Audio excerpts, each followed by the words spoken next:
Hi అండి, శ్రోతలకు నమస్కారం. Welcome back to SS Telugu audio నవలలు. మీకు కానీ మన ఆడియో నవలలు నచ్చినట్లయితే దయచేసి లైక్ చేయగలరు. మీరు లైక్ చేయడం వల్ల ఇంకొంతమంది శ్రోతలకు మన ఛానల్ చేరువవుతుంది. ఇక నవల్లోకి వెళ్ళిపోదామా? ఈరోజు మీరు వినబోయే నవల జీవన వీణ. పోల్కంపల్లి శాంతాదేవి గారు రచించారు. అప్పన్న శాస్త్రి గారు ఆశ్చర్యంగా అరుగు దిగారు. అటు వాకిట్లోకి 2 అడుగులు వేసి వీధి పొడవునా దృష్టి సారించి చూశారు. ఎందరో వస్తూ పోతూ ఉన్నా తమ ఇంటికి వస్తున్న వాళ్ళెవరూ కనిపించలేదు.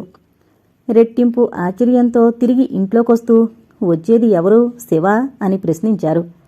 చిన్న ఏనుగు గున్నలా ఉన్న హోల్డాళ్లు, ఓ పెద్ద సూట్ కేసు, పొళ్ళో కూరలో 2 వెదురు బొట్లు ఓ పక్కగా దింపి కూలి కోసం నిలబడున్నాడు కూలివాడు. కూలివాడు శాస్త్రిగారికి పరిచితుడే. ఇల్లు తెలియక వచ్చారు అనుకోవడానికి ఆస్కారం లేదు. అయితే వస్తున్న చుట్టమెవరు? ఆయన సందేహం క్షణం తర్వాత తీరిపోయింది. సంజన్న బాబు గారు వత్తండారు సామి. వెనకెవరో నిలబెట్టి మాట్లాడుతున్నారు. మిలిటరీ డెరసలో ఎంత దర్జాగా దిగినారో. అందరి కండ్లు ఆయన మీదే. అయితే సామి, అబ్బాయి గారు వస్తున్నట్టు మీకు తెలీదా? 5 ఏళ్ల క్రితం బిఏ తప్పిన సంజయ్ ఇంట్లో చులకన చేయబడి ఎవరితో చెప్పా పెట్టకుండా ఆర్మీలో చేరిపోయిన వృత్తాంతం శివుడికి తెలుసు. ఈ 5 ఏళ్లలో ఒక్కసారి కూడా అతడు ఇంటివైపు తొంగి చూడని సంగతి కూడా తెలుసు. శివుడికి జవాబిచ్చే అవసరం లేనట్టు ఉదాసీనంగా మారిపోయి అరుగు మీద కూర్చున్నారు శాస్త్రిగారు. సంజయ్ వస్తున్నాడా? జ్ఞానాంబిక చేతిలో పని వదిలేసి వచ్చినట్టుగా ఉంది. ఆవిడ తడబడే అడుగులతో తలవాకిలి దాటబోతుంటే గంభీరంగా లయబద్ధంగా పడుతున్న మిలిటరీ వాని అడుగులు సమీపంగా వినవచ్చి మరింత తడబడిపోయింది. బాబూ, నువ్వు యుద్ధంలోకి వెళ్ళిపోయావని తెలిసిన రోజు నాకు 2 కొడుకులు మిగిలారనుకున్నాన్రా. మళ్ళీ ఇంత కొడుకు నాకు పుడతాడనుకోలేదురా తండ్రి. ఎప్పుడూ వీధి గడప దాటని జ్ఞానాంబిక అది వీధి వాకిలి అని, కొడుకు ఆలింగనం చేసుకున్న అపూర్వ క్షణాల్లో ఈ లోకమే మరిచిపోయిందని తెలీదు. కొడుకే ఇంట్లోకి నడిపించుకుపోయాడు తల్లిని. తల్లి 2 భుజాల మీద చేతులు వేసి అలా దూరంగా నిలబెట్టి తదేకంగా తనివి తీరగా చూసుకోసాగాడు సంజయ్. ఈ తల్లినా తను 5 ఏళ్లు విడిచుంది? ఈ తల్లినా ఎదిగిన కొడుకును దూరం చేసి గుండెల్లో కుంపటి వెలిగించింది? సంజయ్ పెదవుల మీద ఓ విషాద మందహాసం ఉదయిస్తే కళ్లల్లో ఆనందంతో కూడిన నీళ్లు చిందాయి. అమ్మా! గుండె లోతుల నుండి అంత తీయగా ఇంకెవరూ పిలవలేనట్టుగా పిలిచాడు. తల్లి చిన్ని చేతుల్లో అంత భారీ దేహము 6 నెలల పాపలా ఒదిగిపోయింది. జ్ఞానాంబిక 6 పిల్లలకు తల్లైనా 40వ పడిలో పడిన పిల్లల బొమ్మలా ఉంటుంది. దూరం నుంచి చూసి కొత్తగా కాపురానికొచ్చిన కోడలు అనుకోవలసిందే. తల్లి ప్రేమామృతంలో తప్పతడిసిపోయిన సంజయ్, బాబూ బట్టలు వదిలేసి కాళ్ళు కడుక్కో అని అతడికేదో సమకూర్చే ప్రయత్నంలో హడావిడిగా లోపలికి వెళ్ళిపోవడంతో తండ్రి దిక్కు చూపులు మరల్చాడు. ఆయన అరుగు మీద 2 చేతులు ఆంచి కాళ్ళు అరుగు కిందకి జారవిడుచుకుని వీధిలో వచ్చేపోయే జనాన్ని నిర్లిప్తంగా చూస్తున్నారు. ఓ నాన్న, నువ్వెప్పుడూ ఒక రాయివే, సంజయ్ బరువుగా అనుకున్నాడు. కర్తవ్యము క్రమశిక్షణ తప్ప మరొకటి మనిషికి అవసరమని ఆయన జీవితంలో ఎరుగడు. తెలిస్తే ఈనాడు ఆయన 2వ కొడుకు మిలిటరీ వాడయ్యేవాడు కాదు. సంజయ్లో గతం చక్రంలా తిరిగింది. ఏనాడు పరీక్ష తప్పని సంజయ్ బిఏ పరీక్ష తప్పాడు. పోయిందని నమ్మలేకపోయాడు సంజయ్. తను ఏనాడు మొద్దబ్బాయి అనిపించుకోలేదు. పరీక్ష కూడా బాగానే రాశాడు. చదివితే కదా పాస్ అయ్యేది. తండ్రి ఈసడించి పారేశాడు. బాగుంది, చదవనివాడైతే ఇన్నాళ్లు ఎలా పాస్ అయ్యాడు? వాడికి సంవత్సరం గ్రహబలం చాలేదు నాన్న. పెద్ద కొడుకు విశ్వనాథ్ తమ్ముణ్ణి వెనకేసుకొచ్చాడు. పాపం, గ్రహాలు వెళ్లి వీడి పరీక్షను దిద్దిపెట్టాయి. ఫెయిలైన కొడుకును ఓ పురుగులా చూశారు అప్పన్న శాస్త్రిగారు. ఆయనకు ఆది నుండి ఈ కొడుకు మీద సదాభిప్రాయం లేదు. ఈ ఇంట్లో ఆయన నియమాలను ఆంక్షలను ఉల్లంఘించి వెచ్చలవిడిగా ప్రవర్తించేది సంజయ్ ఒక్కడే. నిద్రలేచింది మొదలు పడుకునే వరకు ఇంట్లో ప్రతి పని ఆయన ఆజ్ఞానుసారం నిర్దిష్టంగా జరిగిపోవలసిందే. ఎవరితో ఎంతవరకు సంబంధం ఉంచుకోవలసింది, ఎంత పరిచయం పెంచుకోవలసింది ఆయన గీచిన గీటు ప్రకారమే జరగాలి. పెద్ద కొడుకు తండ్రి ఆజ్ఞలను తూచా తప్పకుండా పాటించి పితృవిధేయుడు అనిపించుకున్నాడు. సంజయ్ కాక మిగతా పిల్లలు చిన్నవాళ్లు. తండ్రి మాట వాకిట్లో వినబడితే ఏమోలో ఒదిగి కూర్చుంటారు. కాని సంజయ్ ప్రకృతి అందుకు విరుద్ధం. తన మతమే తనది. చిన్నప్పటి నుండి కూడా తండ్రి దెబ్బలకు జడిసేవాడు కాదు. గడసరితనంతో పాటు మొండితనం, నిర్లక్ష్యం జాస్తి అతడిలో. చిన్నతనంలో చిలిపి చేష్టలు, వయసులో ఆడపిల్లల్ని ఆట పట్టించడం లాంటి అల్లరితనం, సినిమాలు, షికార్లు అన్నీ ఉన్నాయి అతడిలో. అయితే చదువులో వెనకన్న మాట వినరాకపోవడంతో అతడి మీద పెద్దగా చర్య తీసుకునే అవసరం కనిపించలేదు శాస్త్రికి. ఈసారి BA ఫెయిల్ కావడంతో ఆయన గారి ఆగ్రహానికి అవధులు లేకుండా పోయింది. తను పరీక్ష తప్పడం వల్ల ఇంట్లో అందరూ తనను చిన్నబుచ్చుతున్నట్లు ఫీల్ అయ్యాడు సంజయ్. ఇంట్లో వాతావరణం అతనికి చిత్రంగా, దుర్భరంగా తోచింది. 2 రోజుల తర్వాత జరిగిన ఓ సంఘటన అతడిని ఇంటి మీద విముఖుని చేసింది. ఆఖరివాడు ఉమ తన జతగాళ్లతో కలిసి రంగన్నగారి దొడ్లో దానిమ్మకాయలు దొంగతనం చేసి గోడ దూకుతుంటే సంజయ్ చూశాడు. ఉమ గడపలో అడుగు పెడుతుంటే ఫుట్బాల్ను తన్నినట్టుగా ఒక్క తన్ను తన్నాడు. వెళ్ళి విసురుగా గోడ కొట్టుకున్నాడు ఉమ. నుదురు టమోటా పండ్లా పగిలింది. ఈ వెధవల సహవాసం ఎప్పటినుంచిరా? దొంగతనం చేయబట్టి ఎన్నాళ్ళైంది? కొట్టకన్నయ్య, ఇంకెప్పుడు ఇలాంటి పని చేయను. వేణుగాడి జత కూడా పట్టను. అయినా సంజయ్ ఆగ్రహం చల్లారలేదు. చేతులే కాదు, కాళ్ళు కూడా పనిచేస్తున్నాయి. అదే క్షణంలో తల్లి రౌద్రంగా సంజయ్ ఎదుట నిలిచింది. నువ్వే ఒక రౌడీవి, వాణ్ణి కొట్టే అధికారం నీకెక్కడదిరా? వెళ్ళా ముందు నుండి. నువ్వో మహావ్యక్తివై వచ్చినాడు తమ్ముడిలాంటి వాళ్లను చక్కదిద్దుదుగాని. ఉమను ఒళ్ళోకి తీసుకుంది జ్ఞానాంబిక. తను దండిస్తున్నవాడి ముందే అపరాధి కావడం ఎంత అవమానం! సంజయ్ ముఖం కందగడ్డలా అయింది. నేను మహావ్యక్తిని వచ్చిన రోజు నీకు 3 కొడుకులను లెక్క వేసుకో. సంజయ్ సుడిగాలిలా బయటపడ్డాడు.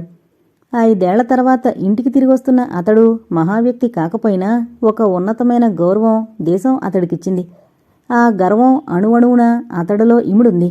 అందుకే సగర్వంగా సంజయ్ ఇంటికి బయలుదేరాడు. భోజనాల గదిలో పీటవాల్చబోతున్న జ్ఞానాంబిక నివ్వెరపాటుతో నిలబడిపోయింది, భర్తకేసి రెప్ప కొట్టకుండా చూస్తూ. ఏంటి అలా చూస్తావు? నా సంగతి నీకు తెలీదా? నీకు 3 కొడుకులు ఉన్నారనుకుంటున్నావేమో గాని నాకున్నది 2 కొడుకులే. అయితే వాణ్ణి ఇంట్లోకి రానివద్దంటారా? అపనమ్మకంలోనే ఆవేదన వ్యక్తపరుస్తూ అంది. తిరిగొచ్చిన కొడుకు నాకు ఒక చండాలుడితో సమానం. పంది మాంసం పీకు తినందే వాడి కండలు పెరగలేదనుకుంటా. నువ్వేమో వాడి కండలు చూసుకుని గర్వపడుతున్నావు. జ్ఞానాంబిక అసహనంగా పీట తీసుకుని అవతలకు నడిచింది. నీకంత కోపం రానక్కర్లేదు.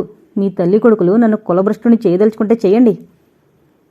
ఎంత కోపం తెప్పించే సందర్భంలో కూడా మగడికి ఎదురు తిరిగి మాట్లాడకపోవడమనే సుగుణమొకటి జ్ఞానాంబిక వంటబట్టించుకుంది. ఈ గృహమేది ఆమెకెప్పుడూ ఒక స్థానం ఇవ్వలేదు.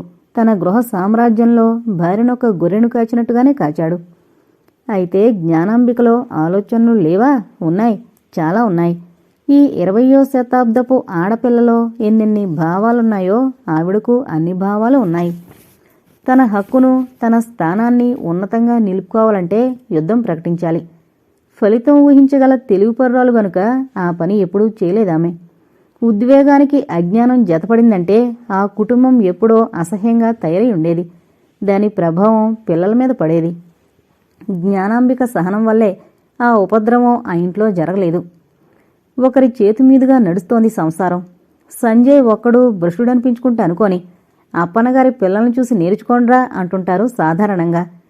ఆ గౌరవం ఆయనకు దక్కింది అంటే దాని వెనక ఎంత సహనం, ఎంత నిండు గుండె ఉందో ఎవరికెరుక? వెర్రిమాలకం అనిపించుకునే జ్ఞానాంబిక, బాబూ, మీ నాన్న మనసు నువ్వు ఎరిగిందే. ఆయన మీద కోపంతో నా కడుపులో చిచ్చుపెట్టి పోవుగా. సంజయ్ స్వచ్ఛంగా నవ్వాడు. నాకెందుకమ్మా కోపం? ఆయన ఆచార నిష్టల్ని నేను నిలపలేకపోయినా వాటిని కూలదోసేంత మూర్ఖుణ్ణి కాదుగా. జ్ఞానాంబిక పుత్రుని కాదమ్మా. నీ భోజనాల గదిలో నాకు పీట వేసి వడ్డించుకుంటే చిన్నబుచ్చుకోవడానికి. నేను భారతపుత్రుణ్ణి. నువ్వే కాదు, ఏ తల్లి పెట్టినా ఎక్కడ పెట్టినా కడుపు నిండా తింటాను. జ్ఞానాంబిక కొడుకు చేతులు చటుక్కున వదిలేసి గబగబా కళ్ళు తుడిచేసుకుని వెళ్ళిపోయింది. ఆనందం, దుఃఖం ఆమె మనసును మెలిదిప్పాయి. ఈ ఆకతాయి పిల్లాడు ఇంత గొప్పవాడైపోయాడు. భారతపుత్రుణ్ణని చెబుతుంటే ఆ వెనక ఎంత నిండుగుండే, ఎంత ఆత్మవిశ్వాసం వెల్లడవుతున్నాయి. అయితే ఈ తల్లి ప్రేమ వాడికి అల్పంగా తోస్తున్నట్టా? ఆ రాత్రి వసారాలో మంచం వాల్చుకుని పడుకున్న సంజయ్ చుట్టూ తమ్ముళ్ళు, చెల్లెళ్ళు చేరారు.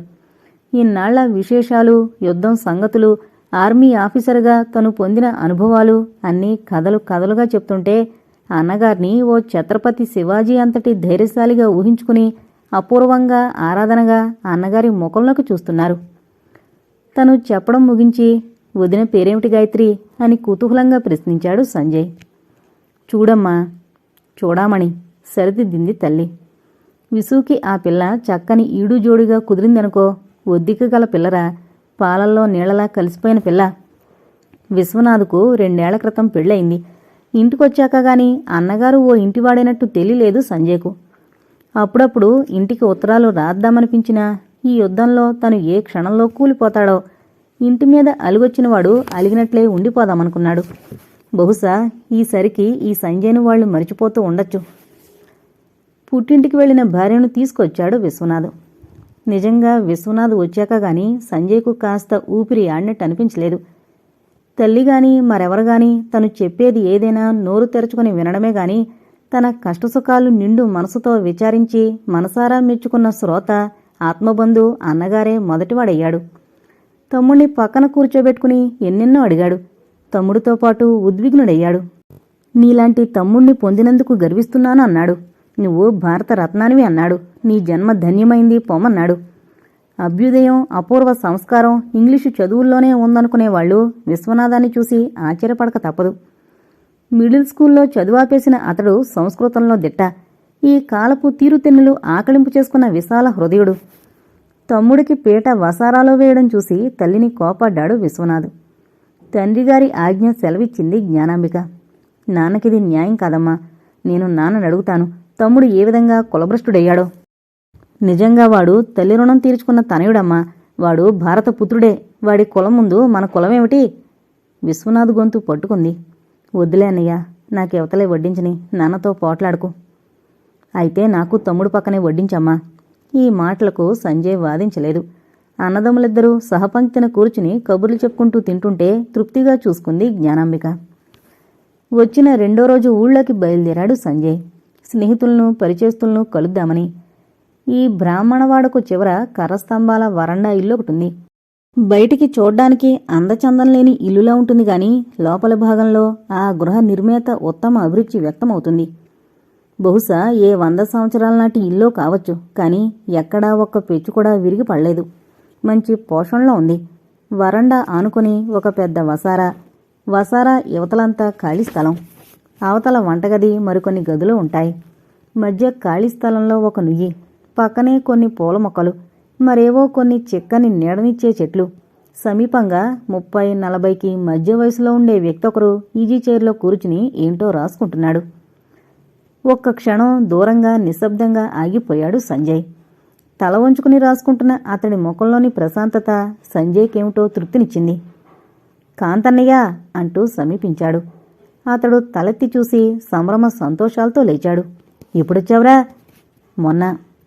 మొన్నొస్తే ఇప్పుడా తిరిగి చేసుకోవడం? ఇల్లున్నవాడవైతే నేను నిష్ఠూరమాడేందుకు ఉండేది కాదు గాని. ప్రయాణ బడలిక ఈరోజుగాని వదల్లేదు. అంతా క్షేమమా? నీలాంటి వీరరత్నముండగా మా క్షేమానికేం కొరత సంజయ్. అతడు మరో కుర్చీ తెప్పించి వేశాడు. కూర్చో. నీ కలం ఇంకా బలం పుంజుకుంటుందనుకుంటాను. ఇప్పుడు నీ కథా వస్తువులేమిటి? కాంతన్నయ్య అనబడే కృష్ణకాంతారావు. కాంతిగా అతడు అఖిలాంధ్ర పాఠకులకు సుపరిచితుడు. కథకుడు, నవల రచయిత. సంజయ్కు వరస కన్నయ్య. బంధుత్వాన్ని మరిపించే స్నేహం ఉంది ఇరువురి మధ్య. కాంత్ ఒక్కడే ఆ లంకంత కొంపలో కాపురం ఉండేది. భార్య ఒక్క కన్న కూతుర్నిచ్చి కన్ను మూసింది. ఆ కూతురు వాళ్ల అమ్మమ్మ వాళ్ళింట్లో అపురూపంగా పెరుగుతోంది. భూముల మీద కొంతొస్తుంది. అతడి రచనల వల్ల బాగానే వస్తుంది. పనివాళ్లతో అతడి దినచర్య సాఫీగా జరిగిపోతోంది. కాంత్ సంజయ్కి ప్రాణం. అతడిలా ప్రాణమివ్వగల స్నేహితులు అరుదు. చలాకీగా ఎప్పుడూ ఏదో ఒక పని చేసుకుంటూ పోతుంటాడు. కర్మయోగి అని హాస్యమాడుతుంటాడు సంజయ్. ప్రస్తుతం మనం ఆకలి మీద, స్త్రీ విశృంఖలత మీద దండెత్తుతున్నాం. నీ లేటెస్ట్ కథ ఇతృత్వం చెప్పు. తన కథ తను చెప్పుకోవడం, సమర్థించుకోవడం రచయితలకెంత బోరో చెప్పలేను. సిగ్గుచేటు కూడా. రేపురా స్క్రిప్ట్ చదువుదు గాని. యుద్ధం సంగతులు చెప్పు. కళ్లకు కట్టినట్టుగా చెప్పాలి. మంచి నవల రూపొందిస్తాను. కాంత్ శ్రోతగా, సంజయ్ వక్తగా రాత్రి 8 గంటల వరకు కూర్చున్నారు. కాంత్ బలవంతంతో సంజయ్ అక్కడే భోజనం కానిచ్చాడు. నెల రోజుల తర్వాత ఒకనాడు వారపత్రిక ఒకటి చదువుతూ వీధి అరుగు మీద కూర్చున్నాడు సంజయ్. పద్మనాభశాస్త్రి అని సంజయ్కు తాత వరసైన ఒక ఆయన వేంచేసి, ఇంకా ఎన్నాళ్ళుంది సెలవు మనవడా అని ప్రశ్నించాడు.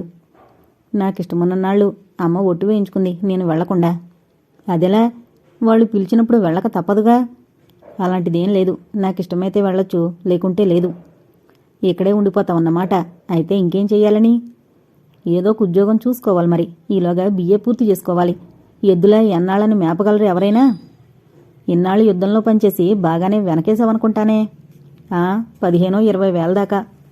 చెప్పవేం? 15-20 వేలంటే ఏ వ్యాపారానికైనా చిన్న పెట్టుబడి. సంవత్సరం దాటకుండానే లకారం ఉంటుంది నీ దగ్గర. నా సలహా పాటించు మనవడా. పుట్టుక బ్రాహ్మణ పుట్టకైనా 60 ఏళ్లు పైబడి వృద్ధ బ్రాహ్మణ పండితుడు అనిపించే ఆకృతిలో ఉన్న, అన్నింటిలో డక్కా ముక్కీలు తిన్న ఘటమది. నక్కజిత్తులకు కొదవలేదు.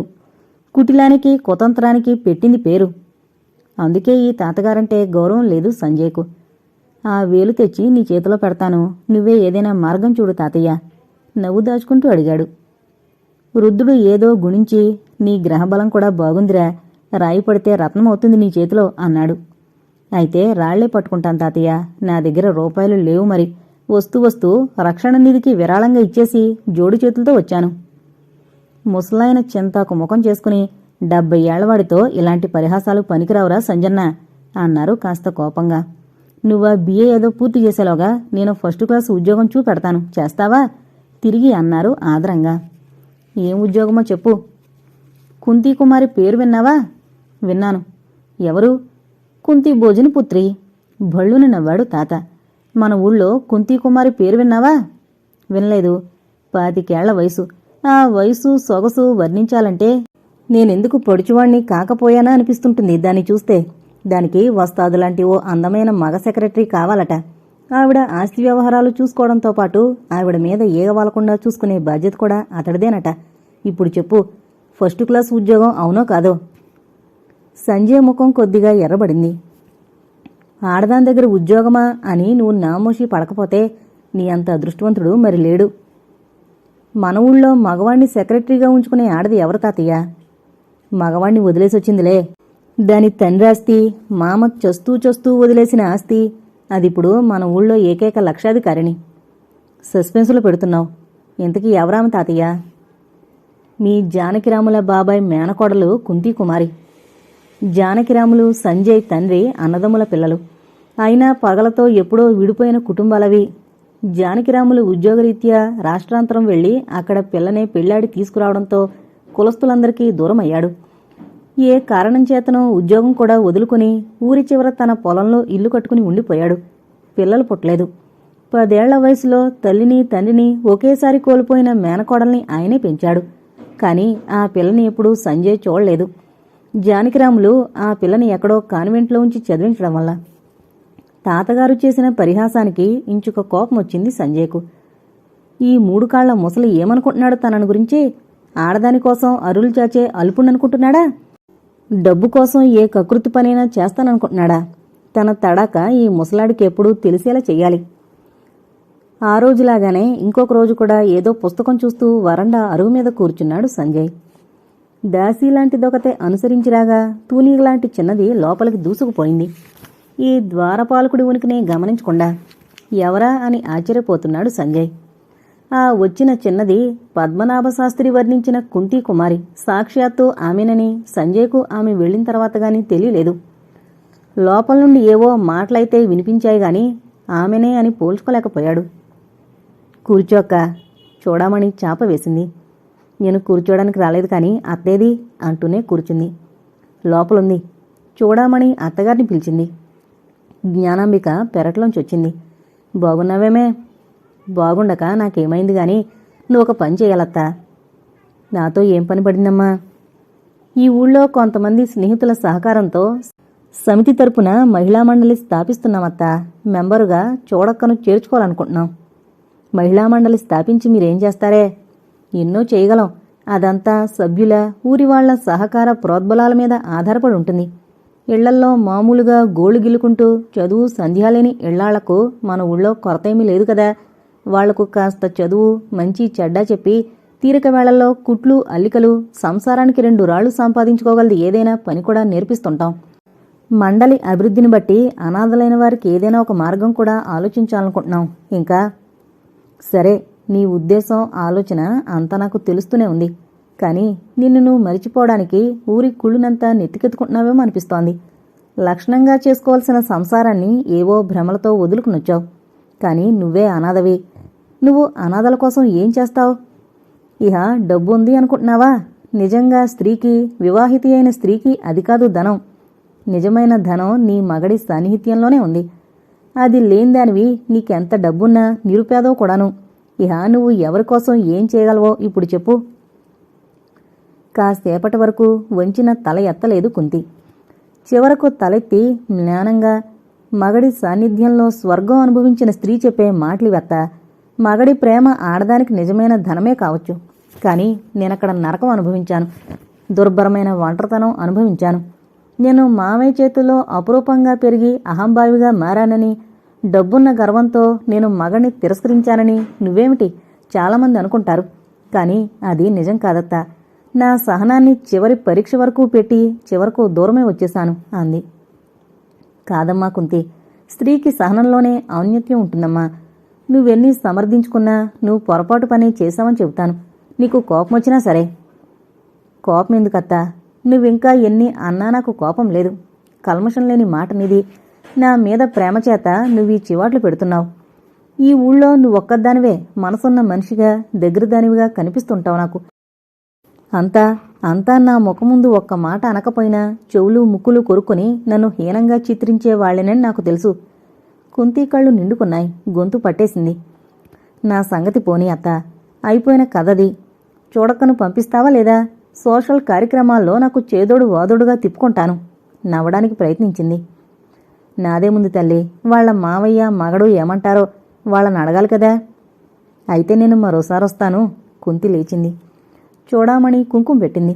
అప్పుడప్పుడు వస్తుండక్క. కుంతి తలూపింది. ఎక్కడో మనసు పెట్టుకుని నడుస్తూ ఎత్తైన గడప తట్టుకుని పడబోయి నిలదొక్కుంది.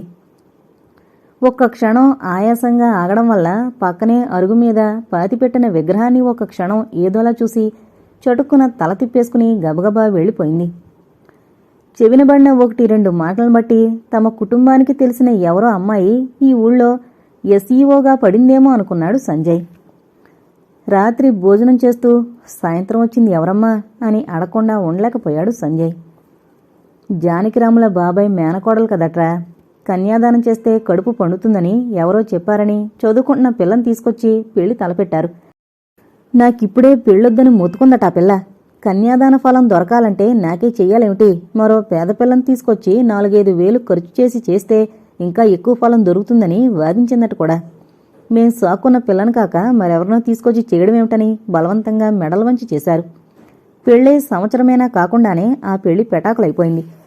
మొగుడు అత్త రాచి రంపాన పెడుతుంటే బ్రతుకు రోసి బావిలో పడింది. దానికి ఆయుష్ ఉండి ప్రాణం పోకముందే యువతలకు తీసి మీ పిల్ల ఇలా అఘాయిత్యం చేయబోయింది, కాస్త బుద్ధి చెప్పి పొమ్మని మేనమామకు కబురు చేశారు. ఈయన వెళ్లి మేనకోడలకి బుద్ధి చెప్పడం పోయి వాళ్ల మీదని ఎగిరి పిల్లని తీసుకొచ్చేసి నెల తిరగకుండానే విడాకుల కాగితం పంపించాడట. జానకిరాములు ఎంత పొరపాటు పనిచేశాడో తెలుసా? ఏదో అక్కడికక్కడ సర్ది ఆ పిల్లని అక్కడే ఉంచేస్తే ఆ కాపురం ఏదో ఒక నాటికి అతుకుపడకుండా ఉండకపోయేది కాదు. నేనుండగా నా పిల్లకు లోటేమిటి అన్న అహానికి పోయాడు గాని తన ఆయుష్యంతో తెలుసుకోలేకపోయాడు. చెప్పకుండా హరిబొట్లొచ్చి ఆయన్ని లాక్కుపోయారా? ఇప్పుడు ఆ పిల్ల గతేమిటి చెప్పు? లోకులు కాకులు. ఈ లోకులతో ఎలా నెగ్గుకొస్తుందో నాకు అర్థం కావడం లేదు. అయితే మగణ్ణి విడిచి ఇక్కడ గ్రంథం నడుపుతుందన్నమాట. పద్మనాభం తాతయ్య ఏమన్నాడో తెలుసా అమ్మా? ఆవిడ ఆస్తి వ్యవహారాలు చూడ్డానికి, ఆవిడ మీద ఈగ వాలకుండా చూసుకోవడానికి వస్తాదులాంటి అందమైన ఓ మగ సెక్రటరీ కావాలట. అంతవరకు చెప్పాడే గాని ఆ పదవికి తనను అప్లై చేసుకోమన్న సంగతి మాత్రం చెప్పలేదు. ఇదే అనేమిటి, ఇంకా ఎన్ని కథలైనా పుడతాయి. ఆ పిల్ల సంగతి తెలిసిన వాళ్ళు అలాంటి కథలు ఎప్పటికీ నమ్మబోరు. అది మగణ్ణి విడిచిందంటే అది దాని గీత, అంతే. ఆ పిల్ల మరో తప్పు పని చేసేది మాత్రం కాదు. పద్మనాభశాస్త్రి మాటల వల్ల కలిగిన ఒక చులకన భావం అంత త్వరగా వదిలిపోలేదు సంజయ్ను. ఇంట్లో ఉండే అమ్మకు ఊరి వ్యవహారాలేం తెలుస్తాయి అనుకున్నాడు. అంత మంచిదైతే మగణ్ణి విడిచి ఎందుకొస్తుంది? ఆ మగణ్ణే చక్కదిద్దుకోలేకపోయిందా అనుకున్నాడు కూడా. సంజయ్కి ఓ నిర్దిష్ట కార్యక్రమం అంటూ ఇంకా ఏర్పడలేదు. భవిష్యత్తుని ఎటూ నిర్ణయించుకోలేకపోతున్నాడు. ఇంటికి వస్తూ తిరిగి కొన్నాళ్లలో వెళ్ళిపోదామనుకున్నాడు. అమ్మ ఒట్టు పెట్టించుకుంది తిరిగి యుద్ధంలోకి వెళ్ళిపోకుండా. అయితే ఏదైనా ఉద్యోగం చూసుకుని ఉండిపోవడమా? మామూలు జీవితంతో తను సరిపెట్టుకోగలడా? ఏదో ఒక సాహస కార్యం నెత్తికెత్తుకోందే తనకు పొద్దు గడవదు. యుద్ధంలోకి వెళ్లి తుపాకీ పట్టుకుంటేనే గాని తను తల్లి సేవ చేసినట్టు కాదు. ఇంటి దగ్గరుండి మరో రూపంలో తల్లి సేవ చేయకూడదా? అది ఏ రూపంగా అన్నదే సంజయ్ ఆలోచనలకు తెగడం లేదు. ఏమైనా మొదట బిఏ పూర్తి చేయాలని మాత్రం అనుకుంటున్నాడు. అలాంటి సమయంలోనే కుంతీ కుమారు నుండి ఓ విచిత్రమైన అభ్యర్థనొచ్చింది అతడికి. సంజయ్ మొహం కడుక్కుని పెరట్లం చూస్తున్నాడు. తల వాకిట్ నుండి పెరటి వాకిలి వరకు 6-7 గదులుంటాయి వరుసగా. ఆ సాయంత్రం గవాక్షం వెలుతురు మాత్రం పడే మధ్యగదిలో ఎవరో చాప మీద కూర్చునున్నారు. అతను మొహం కడుక్కుని వచ్చేలోగా జ్ఞానాంబికతో మాట్లాడుతోంది. చూసి చూడనట్టుగా చూసి వంటగది వైపు వెళ్లాడు సంజయ్. టీ తయారైందా వదినా? ఒక కప్పు మరిదికి అందించి మరో కప్పు అవతలకు తీసుకుపోయింది చూడమణి. ఆ ఇంట్లో సంజయ్ తప్ప మరెవరూ టీ తీసుకోరు. సంజయ్ కోసం ఉదయం సాయంత్రం టీ పెడుతుంటారు. ఎవరైనా అతిథులొచ్చినా పెట్టిస్తుంటారు. తిరిగొచ్చి టీ కాచిన గిన్నె ఫిల్టర్ కడగడానికి తీసుకువెళ్తున్న చూడామణిని ఎవరొచ్చారుదినా అని అడిగాడు సంజయ్. కుంతి అక్కయ్య. సంజయ్ పెరటి గడప మీద కూర్చుని టీ తీసుకుంటున్నాడు. జ్ఞానంబికొచ్చింది. కుంతి నిన్నొక మాట అడగాలనొచ్చిందిరా. ఏంటన్నట్టు చూశాడు. ఎల్లుండి మా బాబాయ్ సంవత్సరికం. పురుషోత్తం బాబాయ్ కొడుకు రానున్నాడట. దినవారాలు అతడే చేశాడు మరి.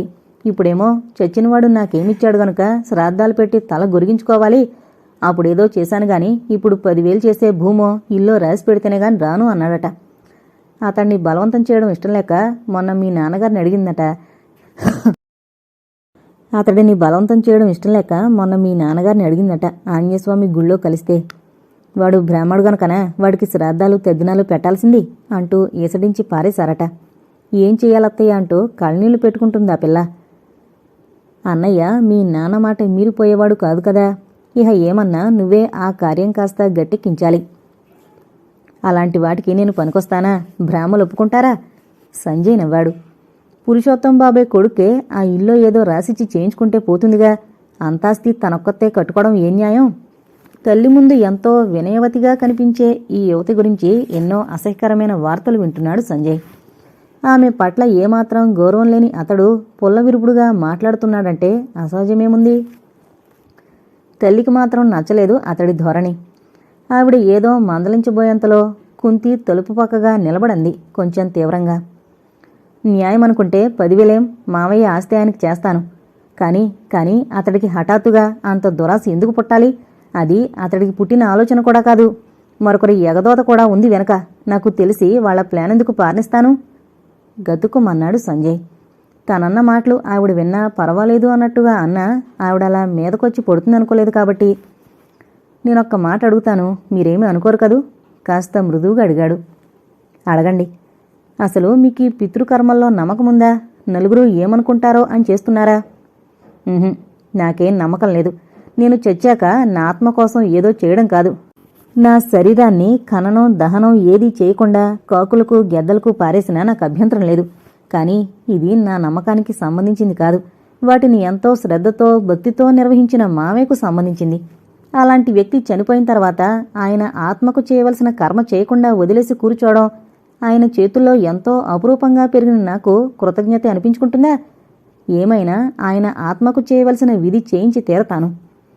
సంజయ్కు కాస్త ఆశ్చర్యం అనిపించింది. జానకిరాములు బాబాయికి సాటి కులస్తుల్లో గౌరవం ఏనాడూ దొరకలేదు. కట్టుకుంది ఏ కులం పిల్లో తెలీదు.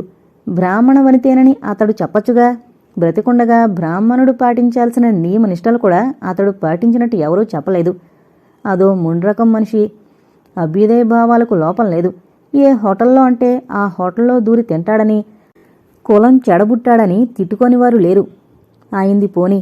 తనకు నమ్మకం లేకపోయినా తనకు ఆత్మీయమైన ఆత్మ కోసం ఈవిడ ఏదైనా చేస్తుందట. ఇది ఆశ్చర్యంగానే తోచింది సంజయ్కు. మీకంత పట్టుదలగా ఉంటే నన్ను రమ్మంటే నిరభ్యంతరంగా వస్తాను. కానీ నాకు నమ్మకం లేదు కదా ఇలాంటి విషయాల్లో. 33 కోట్లో మరెన్నో కోట్లో జీవరాశుల్లో చచ్చాక ఏ ప్రాణికి లేని తతంగం మనిషికొక్కడికే ఏర్పడింది. ఏ జీవికి లేని స్వర్గ నరకాలు మనిషికి ఎందుకు ఏర్పడ్డాయి?